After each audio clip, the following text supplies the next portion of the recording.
Ito nga yung isang problema na itinawag sa akin mga idol. Nagkaroon ng loose connection sa may meter nila. No? Sabi ni ma'am is kailangan bumili ng panibagong meter set na. Pati yung base niya mismo.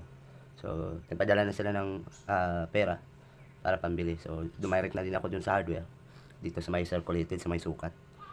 So, bumili nga pala ako dito ng isang set na meter at saka yung pinaka base niya, no?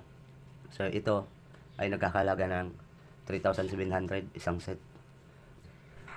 Pagkatapos ko nang nabili mga idol, ito na nga, babiyahin na naman ako papuntang site. Pagdating ko naman dito sa site, ito na ang umpisa ng laban ng isang electrician. So, siyempre, checking muna tayo. Binili nga din pala nila ditong wire na ipapalit dun sa wire na nasunog is kulay white.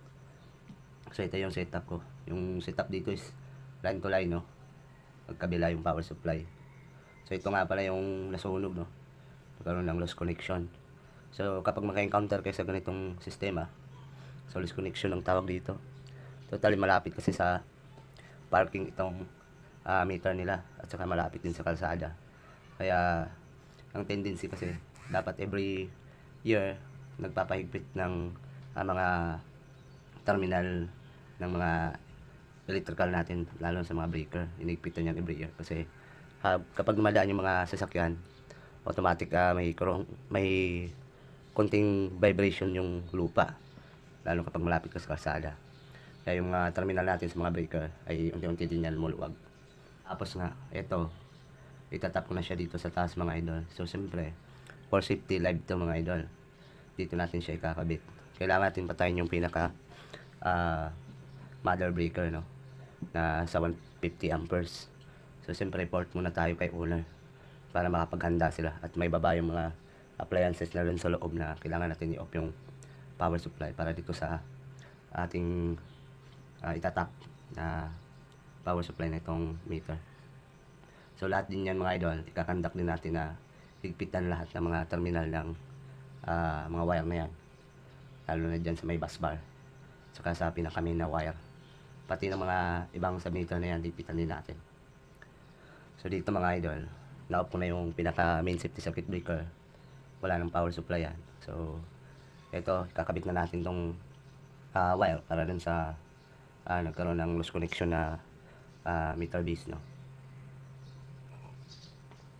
Ganito pala ako pag nagtatap kapag walang terminal lag. Tinutupi ko talaga yung wire, then tinitwist pahigpit. So itong mga terminal din dito ay kailangan na din palitan dahil yung mga aluminum kasi katagalan pag pinasukan mo din ng allen wrench, unti-unti din siyang napupudpud. Kaya yung paghigpit mo is bumibilog yung pinaka-allen niya. So dito tinanggal ko naman tong isang pinaka-main meter nila dito sa loob para higpitan yung mga terminal.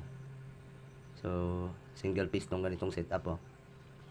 Yung wire ground na sa gitna, then bawat gilid is line 1, sa kabilang gilid naman is line 2. So ang setup na to is line to line. So mapapayo ko sa mga kapwa natin maintenance ay siguraduhin na laging mahigpit yung mga terminal ng ating sa meter, mga breaker. So dito naman tayo sa pangalawang pull box. Dito sa mga breakers nya, papunta dun yan sa mga unit, no?